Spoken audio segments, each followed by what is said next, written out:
Et salut à tous, c'est Captain et aujourd'hui je vous retrouve pour une nouvelle vidéo consacrée à The Flash. Cette fois-ci je vais je vais tenter de répondre à une question qui est à mon avis la plus importante de ce début de saison 3, à savoir qui est Alchemy et surtout d'où il vient avec cette fameuse pierre, Flashpoint, etc. Donc je vous en parle tout de suite après le générique. Summer has come and passed. The innocent can never last. Wake me up when September ends. Donc, pour ce qui est du personnage d'Alchemy, à mon avis, c'est vraiment son identité qui est vraiment intéressante, parce que c'est probablement voilà, l'intrigue qui me paraît la plus importante, parce que c'est un personnage qui, surtout de par son lien en fait, avec Flashpoint, c'est surtout ça qui m'intrigue, parce que c'est... Du coup, je me dis en fait que la raison la plus logique de savoir qui est ce personnage, l'identité la plus logique, c'est un personnage qui n'apparaissait pas avant Flashpoint et qui du coup veut retrouver peut-être son existence qui est apparue grâce à la naissance de Flashpoint. Euh, voilà, veut retrouver tout simplement cette existence-là, et c'est pour ça qu'il devient Alchemy, pour donner des pouvoirs aux personnages qui étaient importants dans Flashpoint, comme Rivals, comme Kid Flash, pour que voilà, il ait l'impression de revivre en fait cet univers où il est né. Donc, vous voyez très bien où je veux en venir, c'est que pour moi, le personnage le plus logique qui pourrait être donc le personnage le plus logique qui pourrait être Alchemy, c'est bien sûr Julian Albert, donc qui est le collègue de Barry Allen à la police scientifique. Pourquoi lui? Parce que c'est un personnage qui est apparu depuis Flashpoint, et puis il y a également le fait que c'est un policier, donc il a accès à toutes les infos de la police justement, et ça peut être lui qui a également pu avoir accès à la prison j'ai oublié son nom, de Rivals, mais j'ai oublié son nom humain. Bref, du coup, pour que Savitar aille s'en occuper. Peut-être que Savitar l'a trouvé lui-même, hein, mais je me dis que peut-être que Julian Albert, du coup, de par son entrée à la police, a eu une piste et lui a dit Rivals dans cette pièce va t'en occuper. Même si je pense encore une fois que du coup Alchemy est vraiment le complice de Savitar. C'est pas lui qui dirige Savitar, et enfin bien au contraire, surtout lorsqu'on va au dernier épisode, où en gros Alchemy, j'ai l'impression, a même craint Savitar, donc ça peut être intéressant de voir ce que ça va donner, cette relation au fur et à mesure des épisodes. Le fait qu'il soit scientifique, ça expliquerait également le nom d'Alchemy, lui irait parfaitement, lui irait comme un gant, donc ça serait une nouvelle raison logique. Et il y a également le fait qu'il était absent lors de l'assaut de la police sur la base d'Alchemy, alors que typiquement c'est l'enquête qui lui tenait le plus à cœur. Et c'est même l'archétype de ce que Julian Albert déteste, c'est-à-dire les méta-humains qui utilisent leur pouvoir pour foutre le bordel alors qu'ils ont un don. Je vais parler tout de suite en fait de ce qui me dérange avec cette hypothèse. C'est vraiment le fait que, à mon sens, c'est vraiment beaucoup trop téléphoné, beaucoup trop évident. Je pense qu'en ligne, vous avez vu à peu près 3000 vidéos, enfin peut-être pas 3000, mais j'exagère volontairement, mais sur pourquoi Alchemy et Julian Albert, etc. C'est tellement téléphoné, surtout après l'épisode 6, où encore une fois, Barry dit mais Julian ne vient pas avec nous. Non, non, on lui répond non, non, il avait autre chose à faire, alors que c'est l'intrigue, c'est l'enquête qui était la plus importante pour lui, limite de sa vie, quoi, et surtout de sa carrière de policier, et il a l'air d'avoir vraiment... il veut vraiment Enfin, sa carrière est très importante pour lui, pour Julian. Donc c'est complètement illogique qu'il soit pas présent. Mais du coup, voilà, le fait que ce soit très prévisible, ça me paraît pas forcément être la solution la plus logique pour Julian Albert. Je l'avais dit dans la critique de l'épisode 6 de Flash. J'avais dit que c'était tellement prévisible, un peu à la manière de la révélation de Hunter Zolomon, qui était le grand vilain, enfin qui était Zoom dans la saison 2.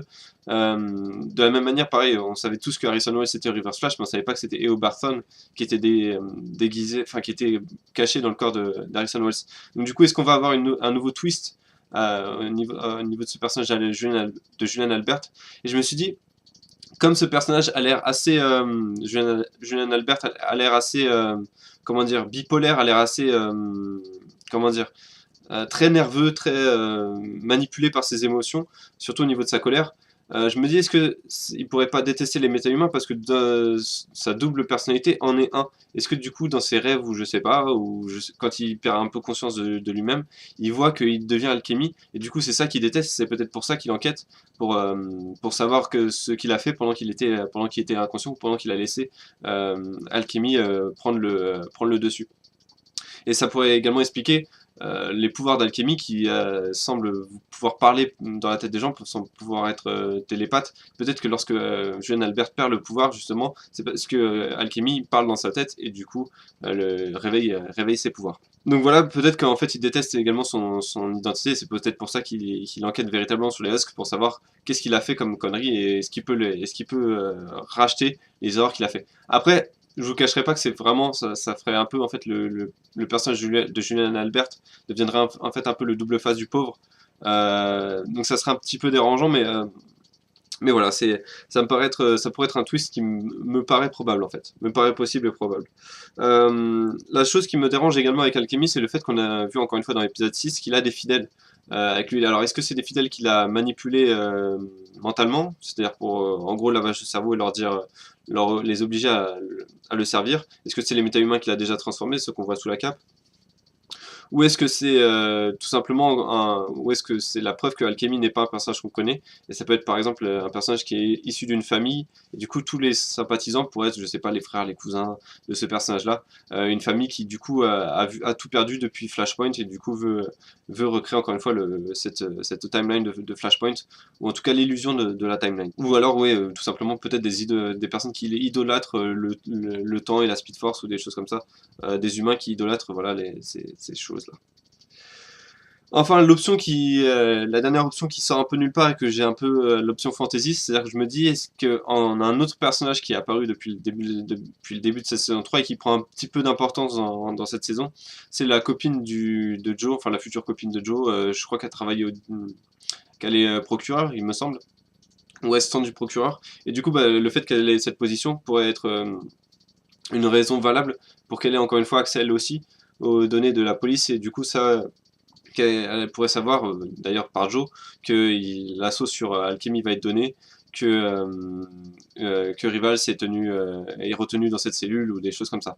Donc ça pourrait être également une personne, enfin Alchemy pourrait s'avérer du coup être une femme qui en plus, en s'approchant de Joe, pourrait s'approcher également de Barry Allen et donc de Flash, et du coup prévoir parfaitement dans quel état d'esprit est Barry, ce qu'il va faire, etc. Et d'ailleurs, ça pourrait être également logique, vu qu'en se rapprochant de Joe, elle ferait coup double en se rapprochant de Barry et également de Wally West. Donc voilà, des questions enfin, une identité qui est allez, je vais dire à 5 ou 10% possible. L'autre question que je me pose également sur Alchemy, c'est de savoir s'il est méta-humain ou non. À mon sens, il n'a pas l'air forcément méta-humain, parce qu'on voit que ses pouvoirs, il les obtient uniquement grâce à sa pierre. Donc est-ce que c'est sa pierre qui lui donne tous ses pouvoirs, ou est-ce qu'il est effectivement, son pouvoir c'est peut-être tout simplement d'être télépathe ou télékinésiste, ce qui lui permet d'attirer la pierre à sa main, encore une fois dans l'épisode 6. Donc voilà, est-ce que c'est un méta-humain ou pas? C'est la question que j'espère que la série va répondre. Autre question, c'est d'où vient cette pierre qui transforme Wally West en cocon? Elle semble être, encore une fois, dans l'épisode 6, on a vu qu'elle semble être vénérée par l'ordre Alchemy, on va l'appeler comme ça. Donc, quelle est cette pierre? À mon sens, ça peut être un artefact de Flashpoint. Je sais pas, franchement, je dis une connerie, mais ça peut être un caillou qui vient de Flashpoint, qui a été amené par Barry sans le vouloir dans ce qui est revenu dans le temps, a été piégé dans la Speed Force, a été recraché quelque part, et du coup, ils l'ont récupéré, et ça peut être, je sais pas, un objet qui donne des pouvoirs à ceux qui étaient présents à cette époque-là, via la Speed Force, ou via autre chose. C'est vraiment une hypothèse qui est très peu probable, mais voilà, c'est quelque chose qui me paraît être assez intéressante. L'autre chose, c'est vu que Alchemy porte ce nom, peut-être que c'est une pierre qu'il a tout simplement forgée de lui-même et qui donne ses pouvoirs grâce à, je sais pas, diverses formules chimiques, etc. Autre hypothèse, mais celle-là j'y crois pas trop, c'est qu'elle puisse venir d'une autre planète, donc soit du même univers, soit d'un autre univers, d'un univers parallèle, donc une autre planète du multivers, une autre terre du multivers. Pourquoi j'y crois pas? Parce qu'on a déjà eu la menace qui vient d'une autre planète dans la saison 2, donc ça ferait vraiment répétitif d'avoir la même chose dans la saison 3. la question également que je me pose avec cette pierre, c'est quel est le lien qu'elle a avec Savitar, parce qu'on voit que Savitar apparaît lorsque la pierre n'est plus en possession en fait de Dr Alchemy, lorsque Dr Alchemy ne la contrôle plus, qu'il la lâche par terre.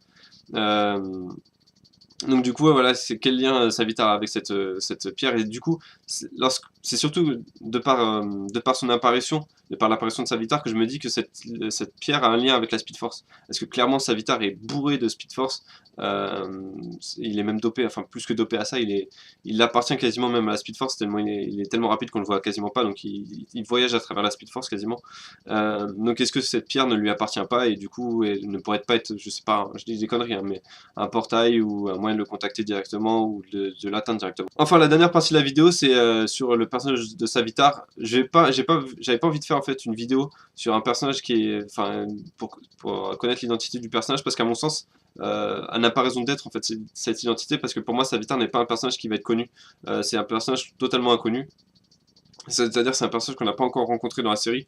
Donc, de par sa carrure, c'est-à-dire qu'on n'a jamais vu un mec dans la série être aussi grand, aussi fort, enfin aussi voilà, aussi baraqué que lui, aussi imposant voilà que Savitar, à moins qu'on parle de King Shark, mais je vois pas King Shark sous le masque de Savitar.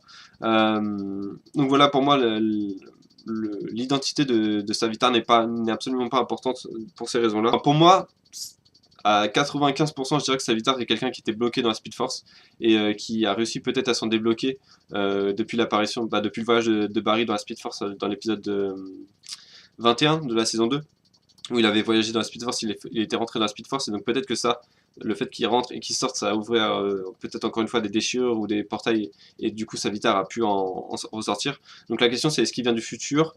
Son armure pourrait le laisser penser, son armure de Transformers pourrait le laisser penser, mais pour moi, de par le look qu'il avait dans les comics, qui est certes totalement différent, mais du coup qui aurait pu inspirer les scénaristes, pour moi Savitar est un personnage en fait qui vient d'un passé très lointain, peut-être même de la mythologie grecque ou romaine, dans le sens où il se revendique lui-même comme le dieu de la vitesse. Donc peut-être c'est je sais pas, un grec ou quelque chose comme ça, qui a été bloqué dans la Speed Force. Et du coup, il a dit, j'ai été choisi comme, il s'est dit, j'ai été choisi comme le dieu de la vitesse, etc. Le dieu du temps, ou des choses comme ça. Euh, la seule question en fait, c'est pourquoi il veut tuer Barry, parce que clairement lorsqu'il le prend, c'est clairement pour le tuer, c'est pas pour le capturer ou des choses comme ça, c'est il veut tuer Barry. Et pourquoi veut-il lui aussi s'associer à Alchemy pour restaurer Flashpoint? Est-ce que c'est pour, encore une fois, peut-être affaiblir Barry? Voilà, des motivations qu'on ne connaît pas. Mais selon moi, voilà, Savitar est vraiment un personnage qui vient d'un passé très lointain, et ça expliquerait pourquoi la pierre est plus ou moins son symbole et plus ou moins son portail, la chose à laquelle il tient, parce que la pierre est clairement, selon moi, un symbole d'un passé, voilà, c'est pas un symbole d'un futur. Un objet du futur, ça aurait été voilà, un truc technologique, alors que la pierre, ça fait vraiment très rustique, voilà, très banal et très, enfin, tout simplement l'objet du passé selon moi. Voilà, c'est tout ce que je voulais dire pour cette vidéo, donc n'hésitez pas à me dire ce que vous en pensez dans les commentaires, de mes théories, de mes hypothèses, donc sur Savitar, sur la pierre et sur Alchemy, donc je serais vraiment ravi d'avoir vos avis, d'en discuter avec vous dans les commentaires. Voilà, n'hésitez pas à me donner vos avis, je fais juste un petit mémo entre guillemets, parce que lorsque j'avais fait la vidéo de Zoom, j'ai encore des commentaires aujourd'hui qui me disent non mais t'as pas suivi que Zoom est Hunter the Moon, etc. Alors cette vidéo est enregistré juste après l'épisode 6 de Flash, donc l'épisode 6 de la saison 3, donc ne m'envoyez pas des messages à la fin de la saison 3 lorsqu'on saura qui sont Alchemy et Savitar et d'où vient cette pierre. Voilà, je le saurai en même temps que vous, donc pas besoin de me laisser des commentaires sur ça. Mais vous pouvez laisser des commentaires pour pour me donner vos théories sur qui sont Alchemy, Savitar, la pierre, etc. D'où ils viennent, c'est quoi leur but, leur motivation, pourquoi ils veulent tant voir revenir le Flashpoint. Voilà, merci d'avoir regardé cette vidéo et je vous dis à bientôt.